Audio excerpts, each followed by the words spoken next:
Puji Tuhan, senang sekali melihat saudara hadir dan beribadah di ibadah kedua. Kita akan mendengarkan firman Tuhan bersama-sama. Tentunya saudara bersuka cita pagi hari ini. Nah, mari bersama-sama kita siap mendengarkan firman Tuhan. Saudara sudah siap?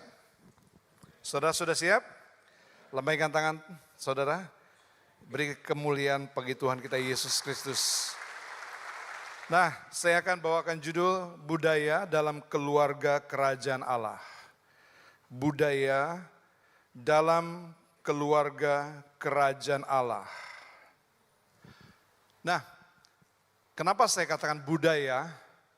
Sebab budaya ini pengaruhnya cukup besar. Pengaruh budaya ini sungguh kuat. Ya, apalagi kalau kita hidup di dunia ini dengan kebudayaan yang kita lihat sehari-hari, kita alami sehari-hari, itu bisa mempengaruhi kehidupan kita. Nah, itulah budaya. Ya, itulah budaya. Nah, karena dosa, kita lupa akan budaya asli kita. Ya, karena dosa, kita lupa akan budaya asli kita. Bahwa kita adalah apa? Saudara lihat di judul ini, bahwa kita adalah keluarga kerajaan Allah. Nah, ini budaya kita. Ya. Saudara, saya tidak tahu apakah saudara diwariskan hal ini, tetapi ini diwariskan secara turun-temurun. Dalam firman Tuhan, ada satu budaya yang pengaruhnya juga kuat, yang akan mempengaruhi dunia ini, lingkungan di mana kita berada.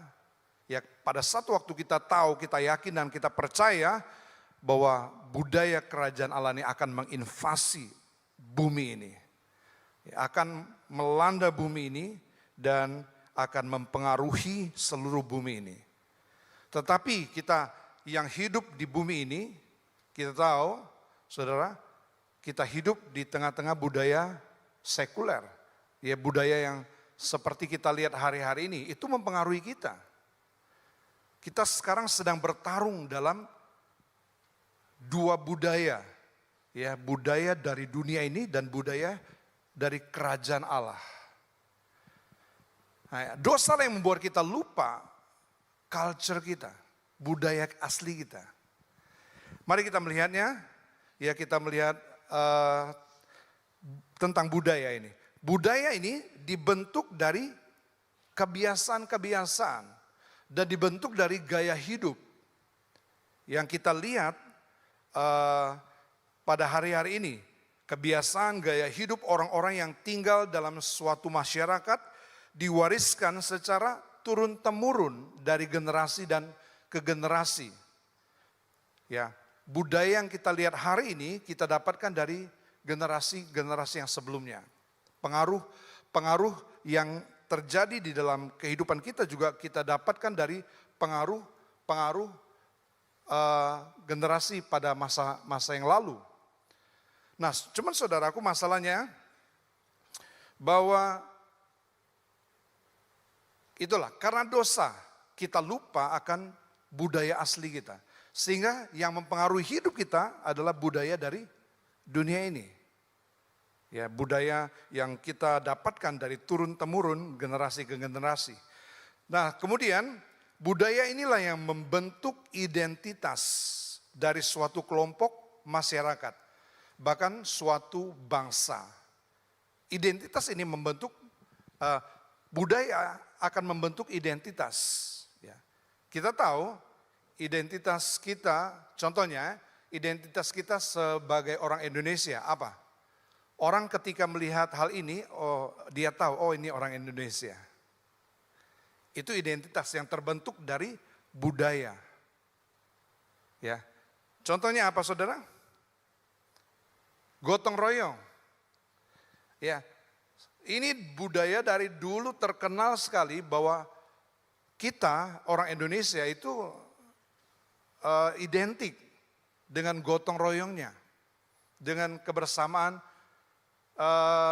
mengatasi masalah-masalah apa, kita gotong royong dulu. Nah, cuman kita lihat budaya hari-hari ini, budaya ini pun mengalami krisis karena budaya modernisasi. Karena pengaruh modernisasi yang terjadi, saudaraku. Ya, budaya apa lagi?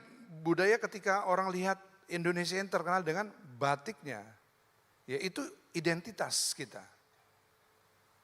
Itu dibentuk dari budaya yang diciptakan oleh nenek moyang kita, turun-temurun. Budaya apa lagi, saudaraku? Budaya apa lagi ya?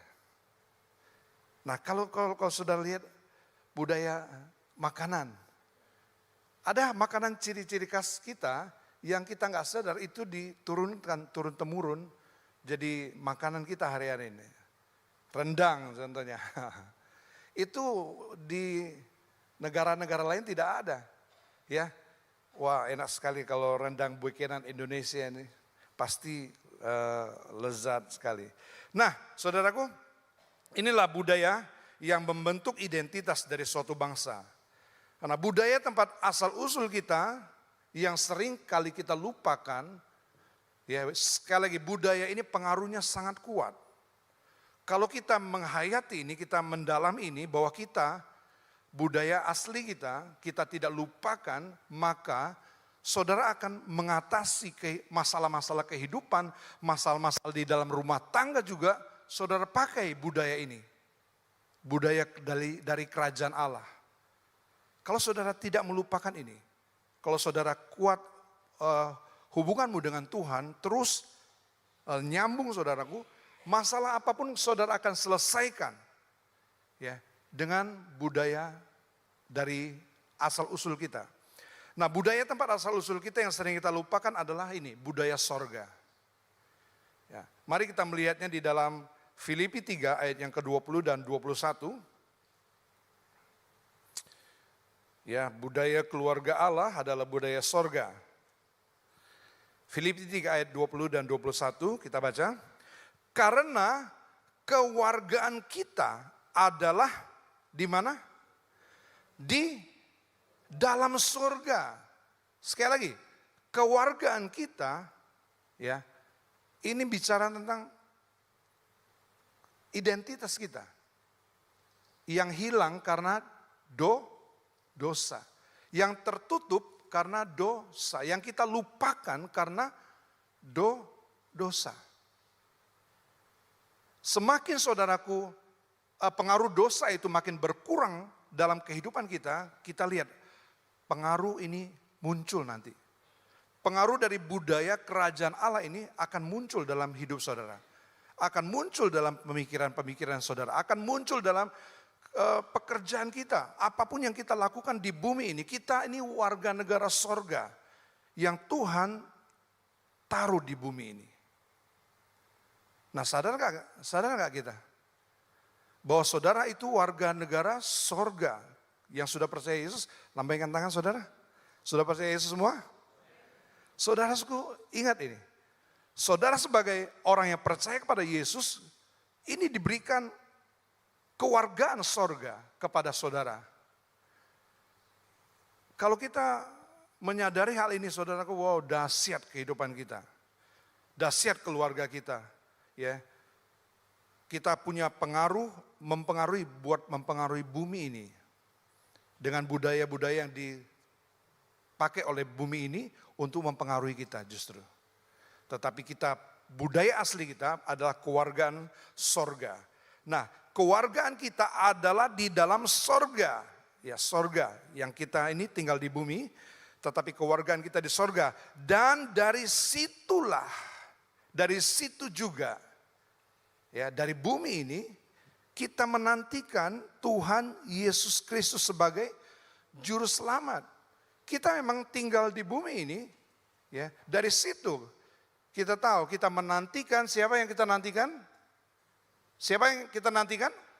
Pemimpin kita, raja kita, yang tidak lain tidak bukan adalah Tuhan Yesus Kristus. Kita menantikan bahwa nanti satu waktu Tuhan akan datang, dia bawa kerajaannya. Dia bukan lagi membawa suasana, dia bawa kerajaannya turun ke bumi ini. Nah, saudaraku, kita melihatnya ayat yang ke-21, yang akan mengubah tubuh kita. Nah, saudaraku lihat, ia akan mengubah tubuh jasmani kita ini. Ya, kita warga negara sorga, tetapi nanti akan diubah kita, tubuh kita. Jadi karena ada tubuh, ya kita masih jadi warga negara tempat tinggal kita di bumi ini, warga negara Indonesia. Tetapi aslinya kalau tubuh kita diubah, kita kembali ke culture kita, awal culture kita, yaitu kerajaan Allah. Ya, yang akan mengubah tubuh kita yang hina sehingga serupa dengan tubuhnya yang mulia. Nih, nantikan, kita sedang menanti-nantikan waktu ini. Ya, akan diubahkan ke tubuh yang mulia menurut kuasanya yang dapat menaklukkan segala sesuatu kepada dirinya. Ya, saudara percayalah satu waktu kita akan diubah tubuh kita. Diubah. Baru jelas kita melihat, oh ternyata saya ini warga negara sorga. Kalau ternyata berarti kita tidak sadar selama ini. Ya, kita nggak sadar bahwa kita ini warga negara sorga. Kalau kita menyadari sungguh, kalau kita menyadari kita warga negara sorga, maka seharusnya budaya yang mempengaruhi kita, budaya yang kita bawa ini saudaraku, adalah budaya sorga. Nah, ini saya sudah pernah sampaikan kepada saudaraku, sorga itu adalah sebuah kerajaan. Ya, bentuknya itu kerajaan Allah namanya. Kerajaan, tempatnya itu di sorga. Inilah kerajaan sorga. Nah, sistem pemerintahannya itu bukan demokrasi. Kalau kita tahu demokrasi tiap 5 tahun kita memimpin pemimpin negara kita. Nah, ini sistem kerajaan, pemerintahan kerajaan. Ya. Pemimpinnya adalah seorang raja, kepala pemerintahnya adalah seorang raja. Nah, hukumnya di negara ini, ya di negara kerajaan ini, hukumnya apa yang keluar dari mulut raja itu menjadi hukum. Kalau kita nggak bisa, saudara, di demokrasi, di negara demokrasi ini, kalau presiden mengucapkan hukum, dia harus rapat dulu. Ya, dia harus bikin konstitusi dan disetujui oleh DPR. Tidak bisa sembarangan di negara demokrasi, tetapi di kerajaan, apa yang dikatakan oleh raja itu menjadi hukum. Di tangan kita ini, perkataan raja itu. Amin, saudara? Sadar nggak nih? Ini perkataan raja.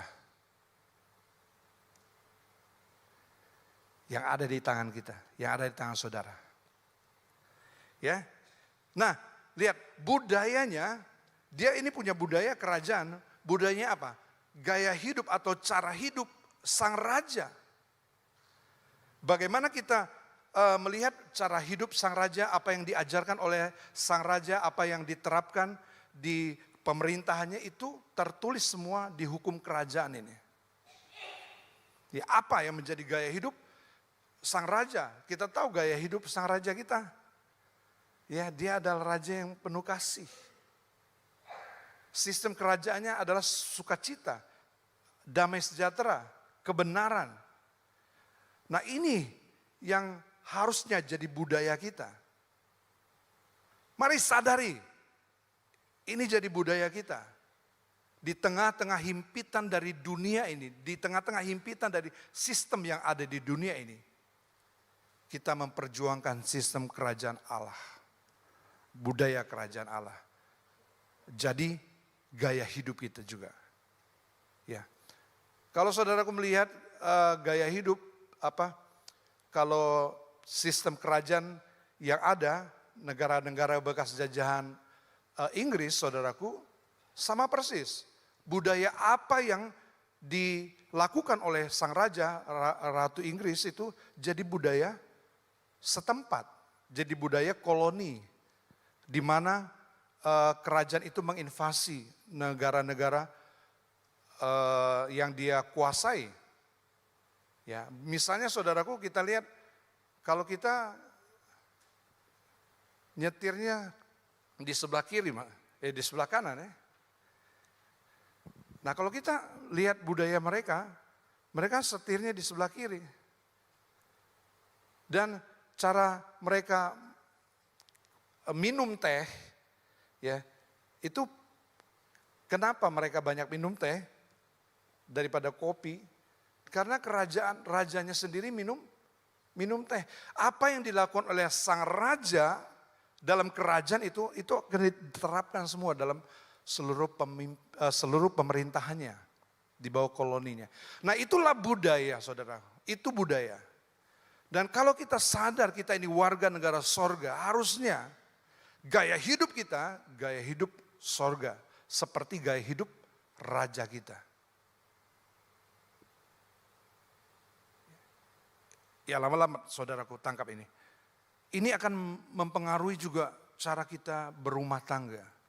Cara hidup kita mempunyai anak. Cara hidup kita berkeluarga. Itu akan punya pengaruh besar dalam pola pikir kita, dalam pemikiran kita. Itu sebabnya ketika Yesus datang pertama kali, yang dia bawa ajarannya apa? Bertobatlah sebab kerajaan sorga sudah dekat. Itu yang dia katakan. Itu yang diucapkan sang raja ini ketika dia datang ke bumi ini, dia katakan, bertobatlah. Apa maksudnya bertobat ini? Bertobat ini tidak lain tidak bukan adalah perubahan pikiran, perubahan pemikiran. Ya, bertobat, perubahan pemikiran. Kita harus sadar bahwa kita ini harus bertobat. Semua saudara-saudara harus bertobat.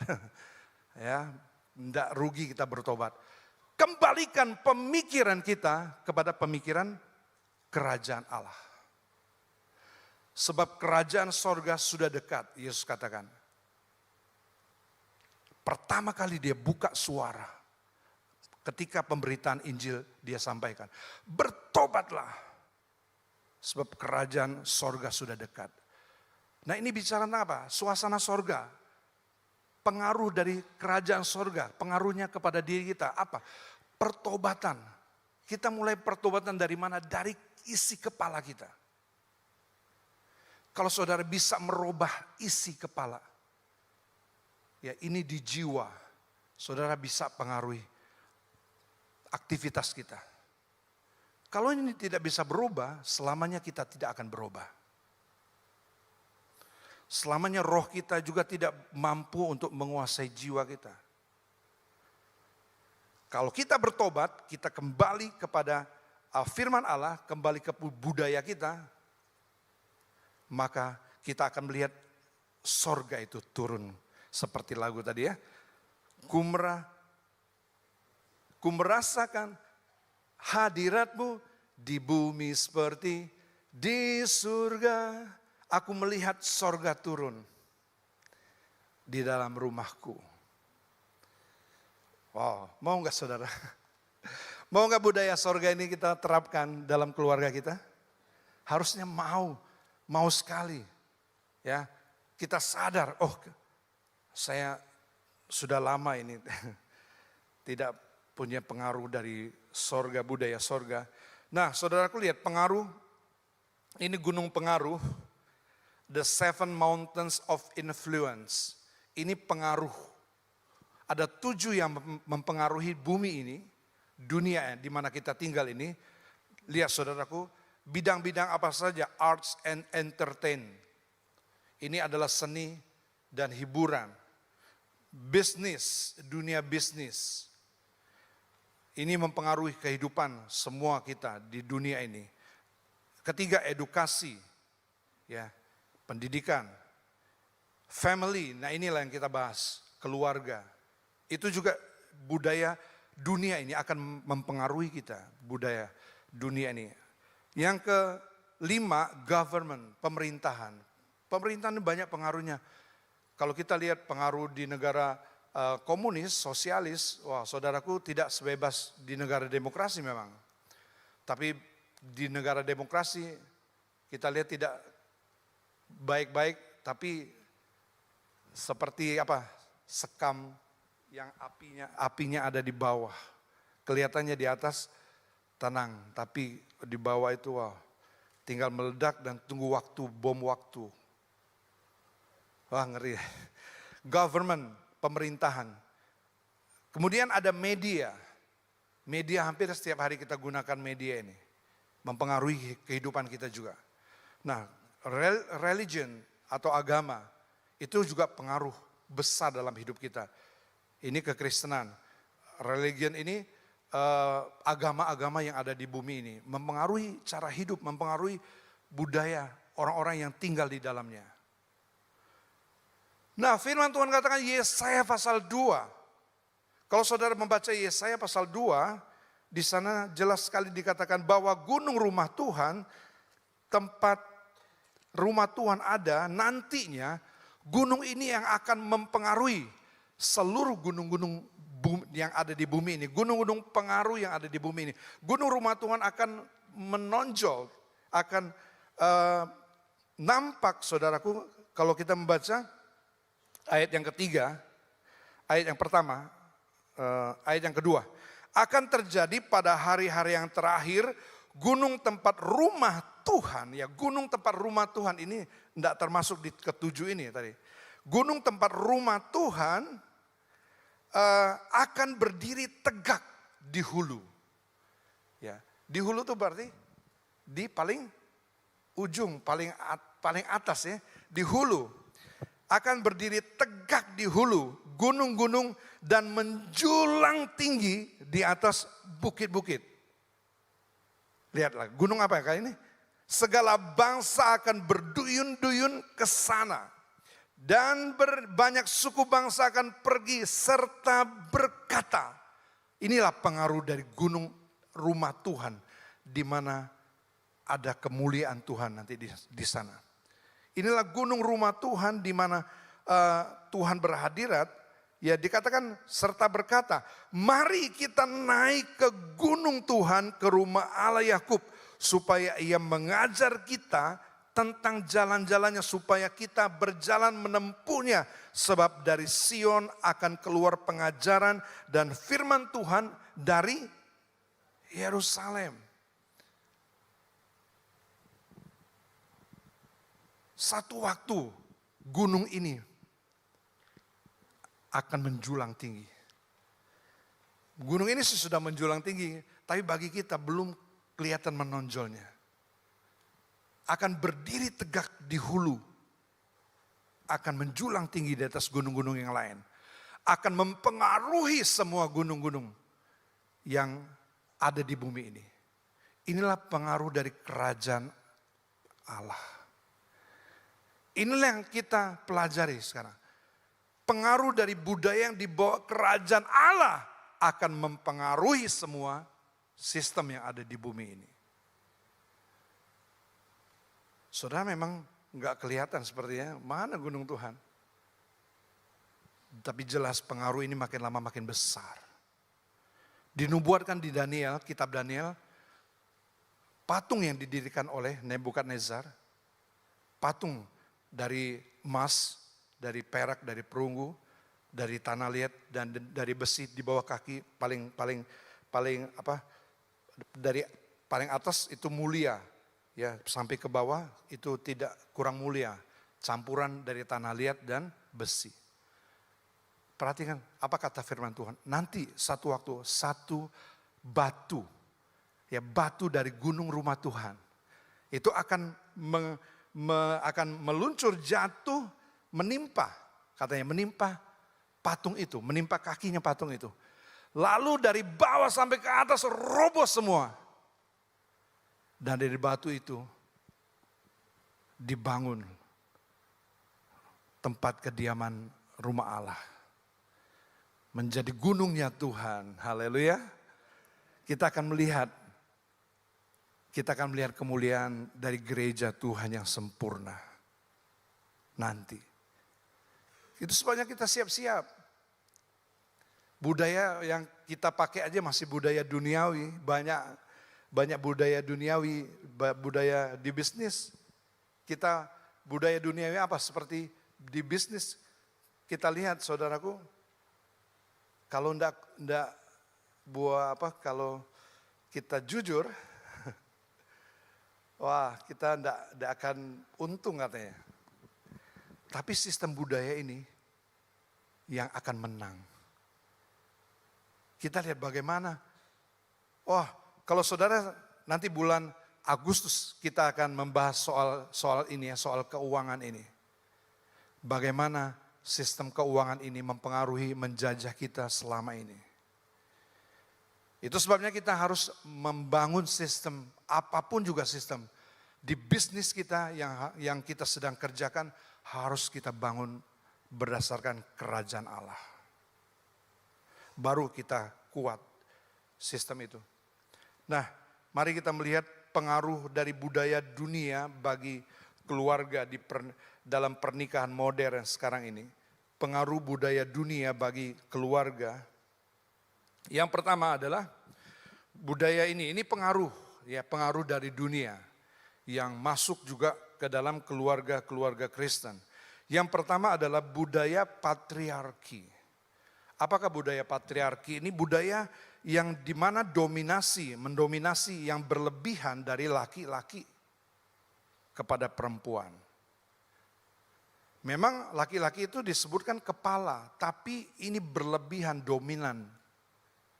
Berlebihan, dia mendominasi secara berlebihan, sehingga akibatnya, saudaraku, lihatlah akibatnya, ini yang kita banyak lihat, banyak alami.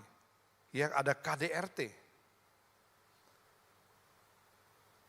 KDRT ini terjadi kenapa? Karena merasa mendominasi seorang pria secara berlebihan. Dia pikir istrinya itu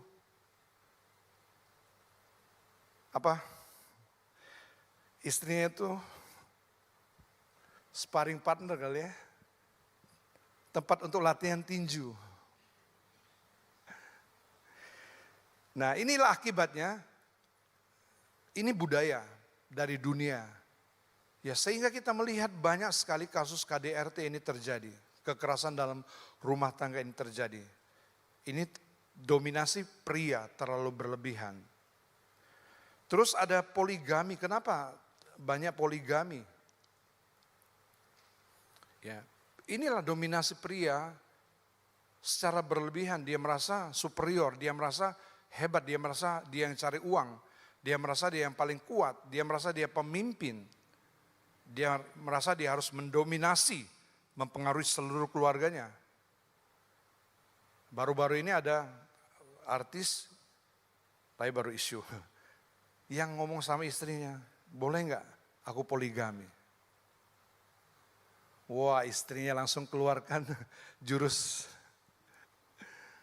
ancaman, ya, bocorkan di publik. Aku akan bocorkan nanti. Lalu, ya masih merupakan isu ini. Tapi lihatlah saudaraku, ini pengaruh dari dunia, pengaruh dari budaya patriarki. Nah, memang saudaraku, budaya ini sudah mulai ditinggalkan sebenarnya. Kita tidak lagi hidup di zaman Siti Nurbaya, kita tidak lagi hidup di zaman Malin Kundang, Siti Nurbaya. Kita sudah hidup di zaman modern. Memang budaya ini ditinggalkan, sudah banyak ditinggalkan, tetapi lihatlah akar dari budaya ini banyak mendominasi prianya. Juga kasus perzinahan. Kenapa melakukan perzinahan? Karena merasa seperti ini tadi, dia poligami tidak boleh. Ya, istrinya marah besar. Larinya ke perzinahan. Ya, perzinahan gak resmi, tapi sama aja dosa. Nah, saudaraku, lihatlah, inilah budaya duniawi. Ini orang lihat perzinahan hari-hari ini sudah biasa. Ya. Paling kalau nggak ketahuan, ya aman-aman saja. Kalau ketahuan ditangkap polisi. Masih, tapi hukumnya ini masih hukum apa? Hukum tindak pidana ringan masih ya. Perzinahan, kedapatan perzinahan. Nah kita lihat budaya kerajaan sorga, budaya keluarga kerajaan sorga di 1 Petrus 3 ayat yang ke-7. 1 Petrus 3 ayat yang ke-7.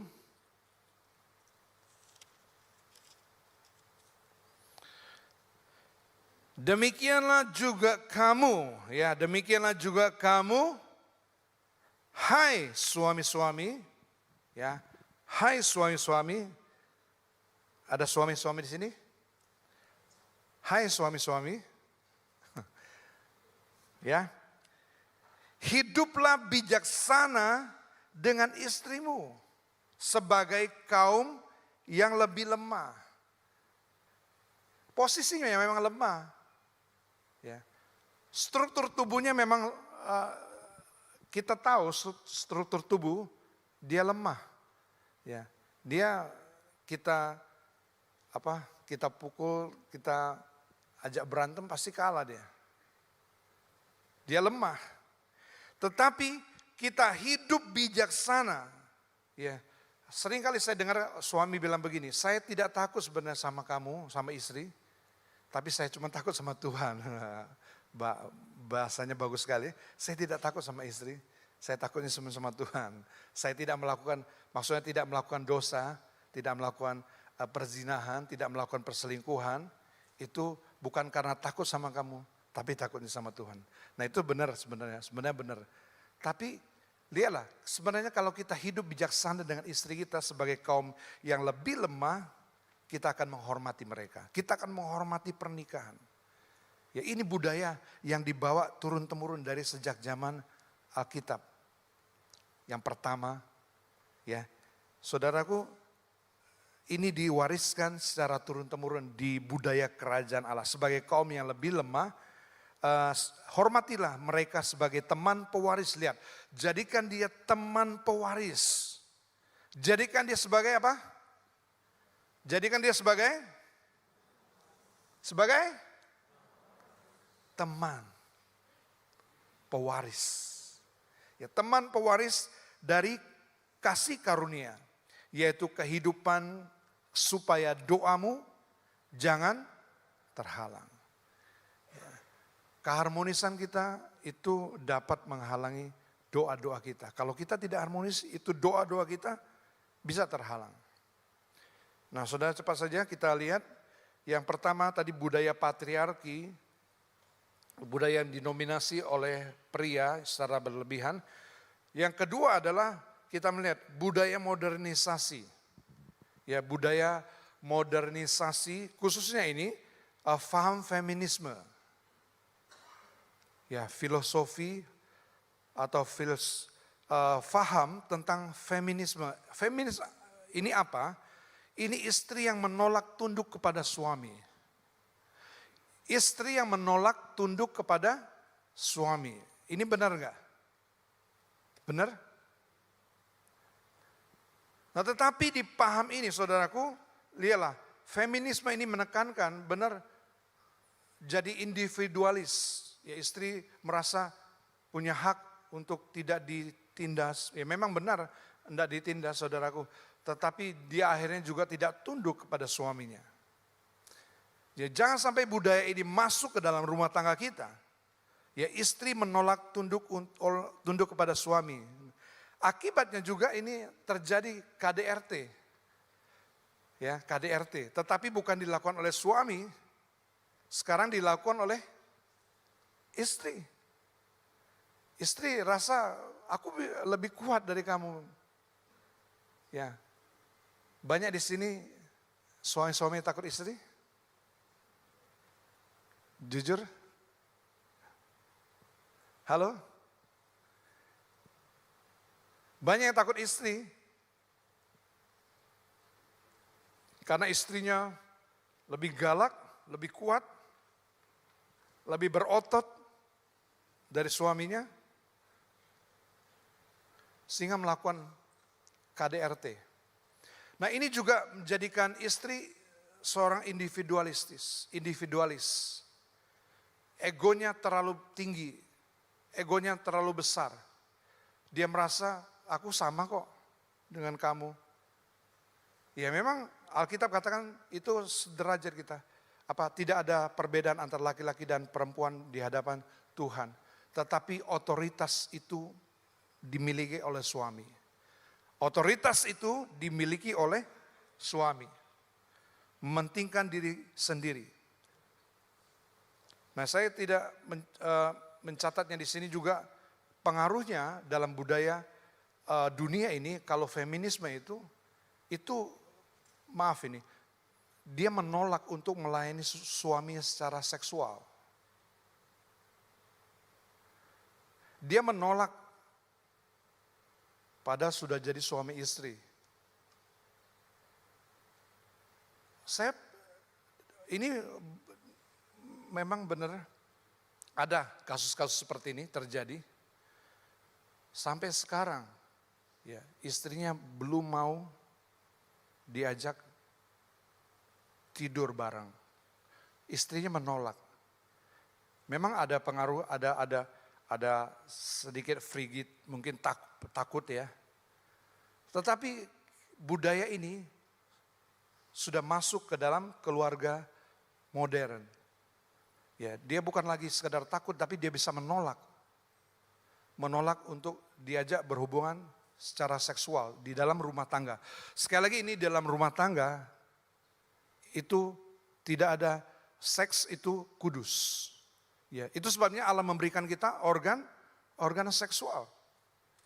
Ya, itu terjadi di dalam rumah tangga supaya apa? Supaya untuk menghasilkan keturunan. Tapi feminis ini dia menolak, saudara.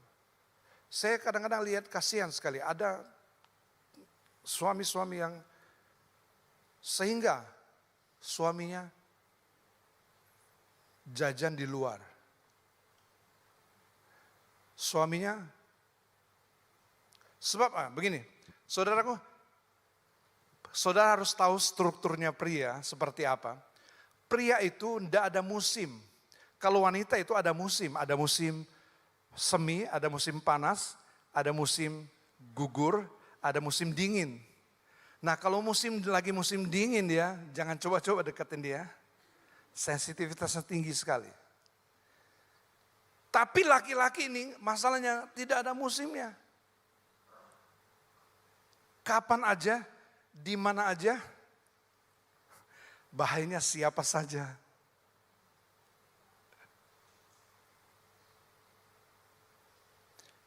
Saudara dengar, laki-laki itu diciptakan Tuhan dengan dilengkapi Tuhan dengan ini. Itu sebabnya tidak kenal musim dia. Dia spermanya itu diproduksi terus. Sementara yang wanita hanya sebulan sekali. Sel telurnya itu ya itulah. Ada musimnya memang. Tapi pria, itu sebabnya saudaraku sampai tua pun, seorang yang sudah lanjut usia pun, kalau masih sehat ya tentunya, dia masih punya keinginan seksual. Dia masih punya keinginan. Nah sementara saudara yang wanitanya sudah tidak bergairah lagi. Itu sebabnya hati-hati sekali. Banyak bahaya perselingkuhan itu munculnya dari sini. Munculnya melirik ke mantan dari sini mulai. Ya, sebab ini dia tidak kenal musim. Dia diproduksi terus itu sel spermanya. Makanya kita yang wanita-wanita, yang istri-istri harus maklum. Harus bisa melihat ini. Supaya tidak terjadi dia minta poligami. Dia minta punya istri lagi. Karena apa? Dia tidak dapat di istri. Ini pengaruh dari tidak mau tunduknya. Kita pikir itu sederhana ya. Tapi ujung-ujungnya merembet kemana-mana itu nanti. Nah ini sebenarnya, 5 menit lagi. Kutuk, ini sebenarnya kutuk. Kalau kita membaca, inilah kutuk Taman Eden kepada wanita karena dosa. Tadi kutuk kepada pria itu harus bekerja keras, dia dapat kutukan juga. Tetapi ini kutuk Taman Eden kepada wanita karena dosa. Kejadian 3 yang ke-16. Kita sampai poin yang kedua saja. Ini kutuk terjadi, kita baca Kejadian 3 yang ke-16. Firman-Nya kepada perempuan itu, susah payahmu waktu mengandung akan kubuat sangat banyak dengan kesakitan. Engkau akan melahirkan anakmu, namun engkau akan berahi kepada suamimu dan ia akan berkuasa atasmu. Nah, saudaraku, inilah kutuk yang diberikan kepada seorang Hawa karena dosa yang diperbuatnya ya di Taman Eden. Lihatlah saudaraku, dibuat kesakitan itu sangat banyak.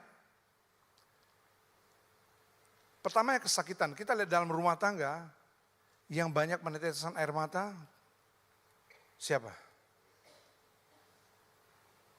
Pria. Wanita banyak kesakitan yang dialami.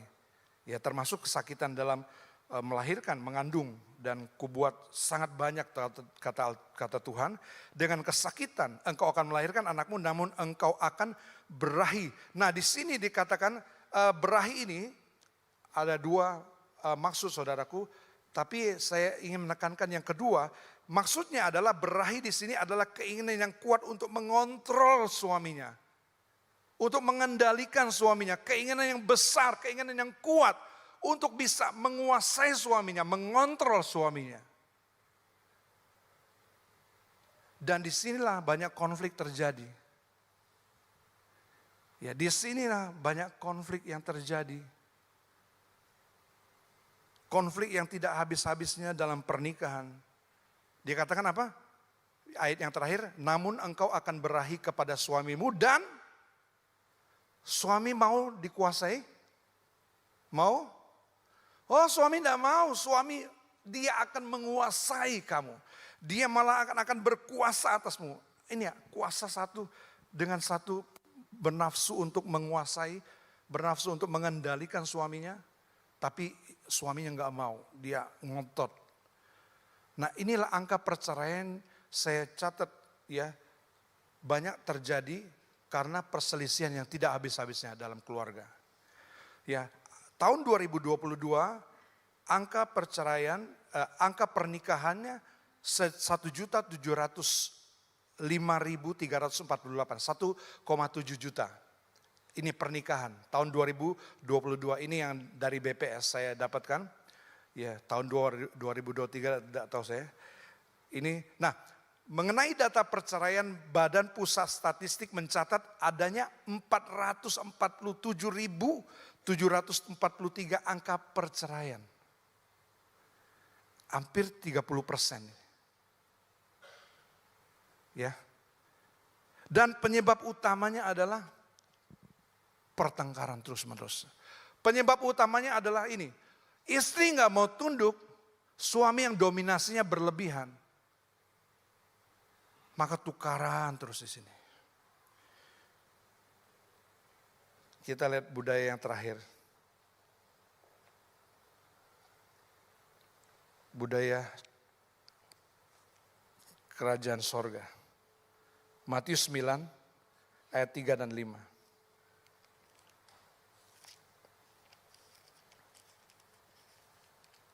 Matius 19 maksud saya, Matius 19 ayat 3 dan 5. Matius 19, nih ini budaya kerajaan sorga. Dengar ya, ayat yang keempat, ayat yang ketiga. Maka datanglah orang-orang Farisi kepadanya untuk mencobai, mereka bertanya, apakah diperbolehkan untuk menceraikan istri dengan alasan apa saja? Jawab Yesus, tidakkah kamu baca bahwa ia menciptakan manusia sejak semula laki-laki dan perempuan. Tidak ada jenis yang ketiga ya. Nggak ada terjadinya hubungan LGBT. Kalau kita kembali kepada budaya sorga, kita mengerti mesti gimana. Ya, tidak adalah ya, sejak semula diciptakan laki-laki dan perempuan. Dan firman-Nya, sebab itu laki-laki akan meninggalkan ayahnya dan ibunya dan bersatu dengan istrinya sehingga keduanya itu menjadi satu daging. Demikianlah mereka bukan lagi dua melainkan satu. Karena itu apa yang telah dipersatukan Allah tidak boleh diceraikan. Saudara sudah satu dengan istrimu, dengan suamimu, itu tidak boleh diceraikan manusia. Mengerikan saudaraku kalau kita